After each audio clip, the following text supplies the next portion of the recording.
Hello and welcome.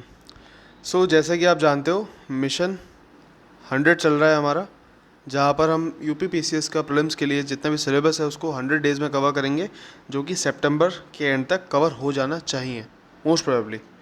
Now इस mission में आज हमारा सेकंड डे है। सेकंड डे में जो ओजोन के कन्वेंशन से और क्लाइमेट चेंज के कन्वेंशन से उनको याद करना था। उस पर ये डेडिकेटेड वीडियो है, तो ध्यान से देखना, समझ जाओगे क्या पूछता है, कैसे पूछता है। सो 4 कन्वेंशंस इससे रिलेटेड है। देखो ओजोन से रिलेटेड क्या क्या है। पहला है शेरवुड, ठीक है। अब शेरवुड में क्या याद रखना है वो इम्पॉर्टेंट है। देखो शेरवुड एक बेसिकली एक जगह का नाम नहीं है, एक इंसान का नाम है, एक साइंटिस्ट कह लो।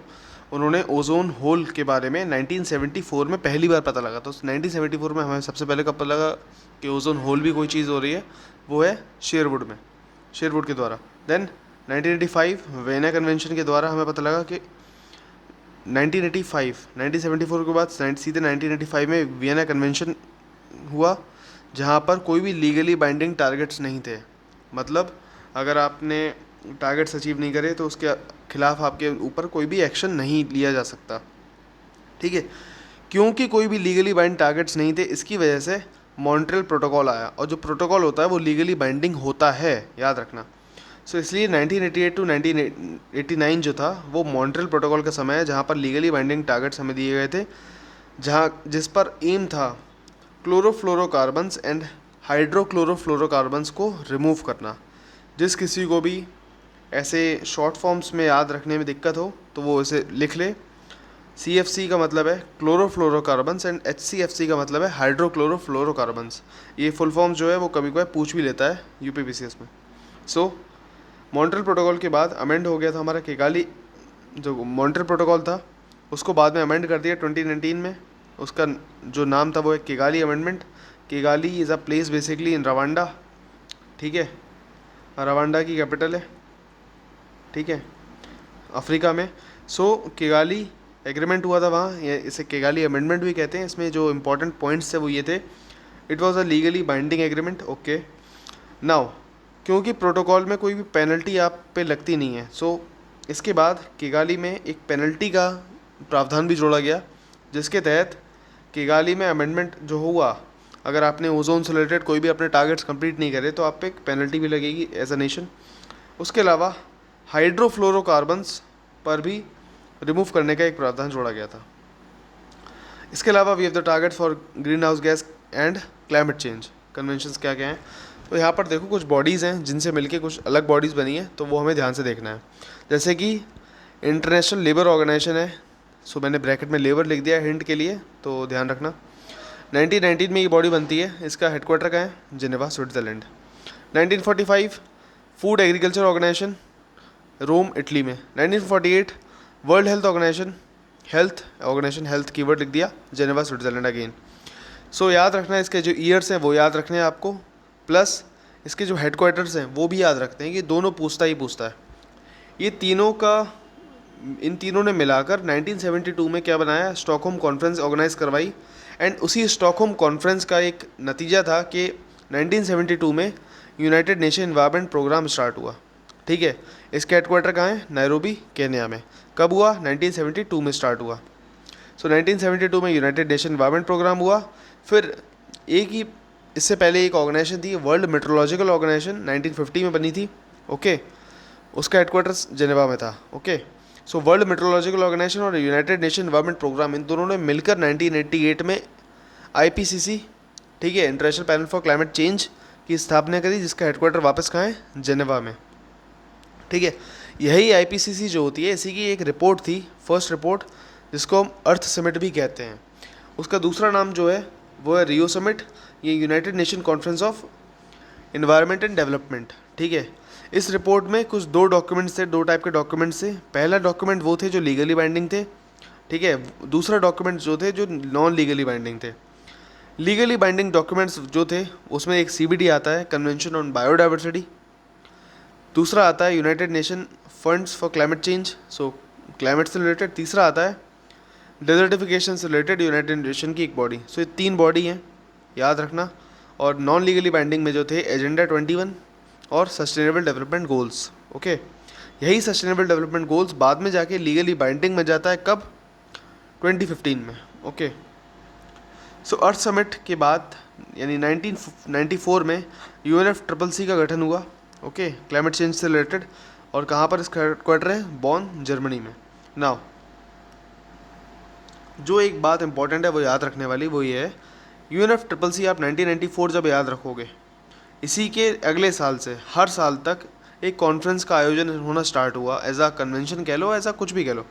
सो हर साल एक कन्वेंशन के तौर पर एक कॉन्फ्रेंस का आयोजन होने लगा, जिसे आप कॉन्फ्रेंस ऑफ पार्टीज़ या आपने COP लिखा हुआ देखा होगा अलग अलग जगह, ठीक है।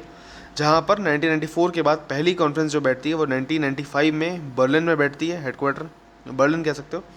देन COP3 जो इम्पोर्टेंट है, यहाँ पर जो भी है वो सब इंपॉर्टेंट ही लिखा है, इसके अलावा कुछ भी नहीं लिखा है, तो इतना ही याद रखना है, ठीक है। COP3 जो बैठती है वो 1997 क्योटो में बैठती है, इसलिए वहीं से आता है क्योटो प्रोटोकॉल। अब क्योटो प्रोटोकॉल क्यों हुआ? क्योंकि United nation funds for climate change वाली जो ऑर्गेनाइजेशन थी, उसमें एक प्रावधान था कि इट वॉज ऑन लीगली, ये लीगल तो था बट बाइंडिंग नहीं था, ठीक है। इसीलिए इसमें एक प्रोविज़न था कि हम बाद में जाके बाइंडिंग करने के लिए, ताकि ये लोगों पर बाइंड हो सके, उसके लिए हम प्रोटोकॉल जोड़ सकते हैं, ये एक प्रावधान था। इसी फ्यूचर में देखते हुए, फ्यूचर को प्रोटोकॉल में डालते हुए, हमने क्या करा? क्योटो प्रोटोकॉल का आयोजन करा 1997 में। फिर COP7 यानी और 4 साल बाद 2001 में मराकेश ट्रीटी होती है। मराकेश में बेसिकली क्योटो प्रोटोकॉल का रोड मैप तैयार किया जाता है कि आप कैसे क्योटो प्रोटोकॉल का आने वाले साल में बाइंडिंगली कैसे उसे ज़मीनी तौर पर उसे इम्प्लीमेंट करोगे। फिर COP8 जो होता है 2002 दिल्ली में होता है, इंपॉर्टेंट है, ठीक, इंपॉर्टेंट सारे ही हैं बेसिकली। सो COP11 की बात करते हैं, ये मॉन्ट्रियल में होता है 2005, यहाँ पर क्योटो प्रोटोकॉल को साइन किया गया था, ठीक है।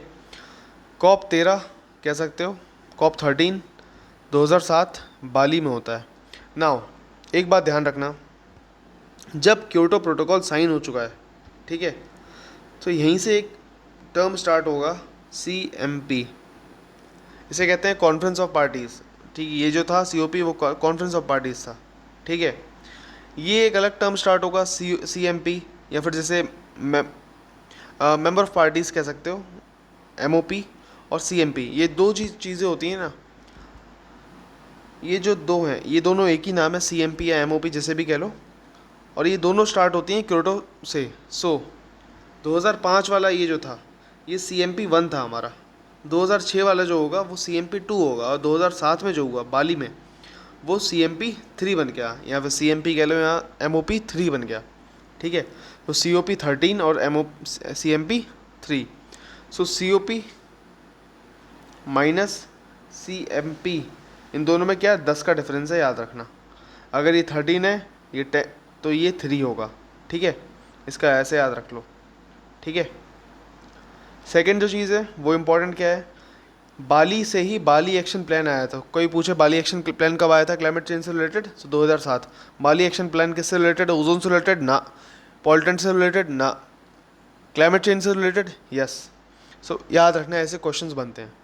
सो 2012 में CMP6 हुआ, ठीक है। COP16 हुआ, कहाँ? दोहा राउंड ऑफ एग्रीमेंट आपने सुना होगा। 13 में CMP9 COP19 वॉर्सो पैक्ट हुआ था, पोलैंड की कैपिटल है वॉर्सो। 2015 में CMP11 या COP21 हुआ, इसे पेरिस एग्रीमेंट कह सकते हो आप, यहीं से स्टार्ट हुआ। अब देखो, हमने देखा क्योटो प्रोटोकॉल साइन हुआ सबसे पहले, क्योटो जब साइन हुआ तो CMP स्टार्ट हुआ। अब जब पेरिस एग्रीमेंट हुआ, ठीक है, सो पेरिस एग्रीमेंट जब साइन होगा तब से स्टार्ट क्या होगा?